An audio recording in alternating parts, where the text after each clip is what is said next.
I used to think love was something that only broke you.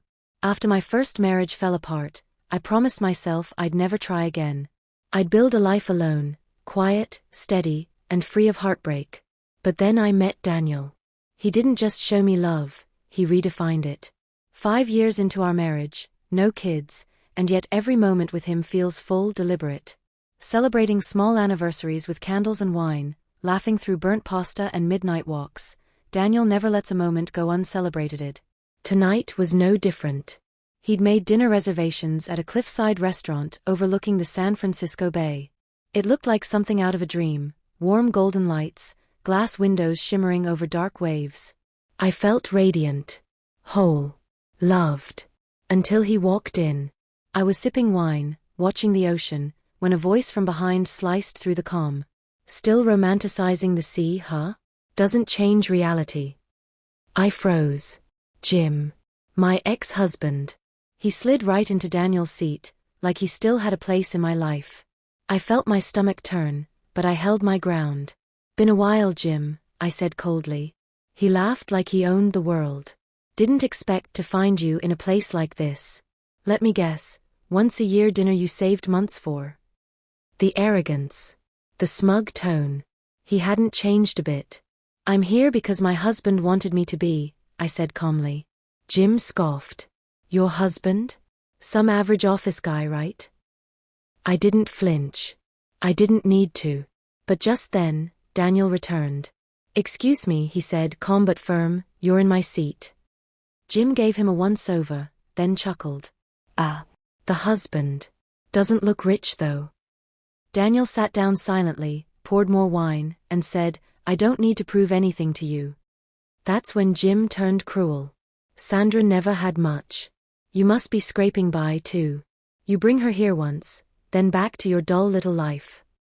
I clenched my glass. Not because it hurt. Because he still thought I was the same woman he'd once controlled. And then fate decided it had more to reveal. A woman approached. I recognized her instantly, Monica. The woman Jim had left me for. She slapped a bill on the table. They said you need to pay now. Jim fumbled. Yeah, sure. He handed her a card. The waiter returned, voice low, I'm sorry, sir, this card's been declined. Monica rolled her eyes. Seriously? You said you came here all the time. Jim tried another card. Daniel chuckled. Doesn't look like he's a regular. But Jim wasn't done. He puffed up again, desperate. I'm a senior manager at Anderson Corporation. This place is pocket change for me. Daniel simply placed his own card on the table. A sleek, black metal card. The waiter bowed. Of course, Mr. Kingston.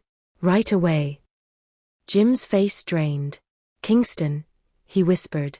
Wait. Daniel Kingston. I smiled. My husband is the chairman of Anderson Corporation. Jim went pale. And I added, am the vice president.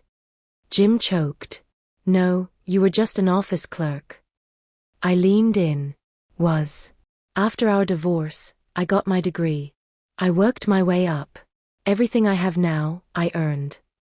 Daniel folded his hands calmly. Funny, Jim. I don't remember anyone in the company mentioning your name. And that's when reality came crashing down. The next morning, he called me.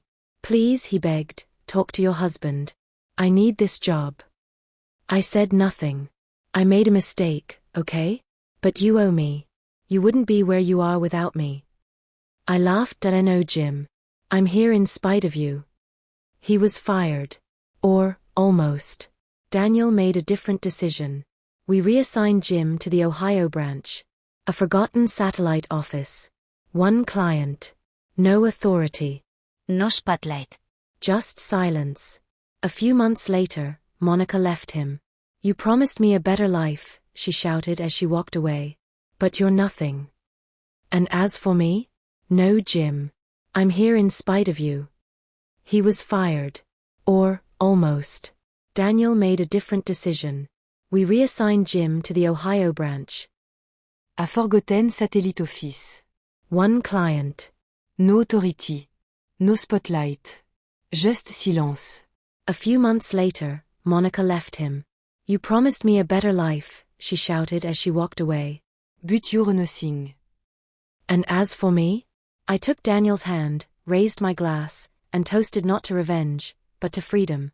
Because the past can knock on your door, but that doesn't mean it gets a seat at your table.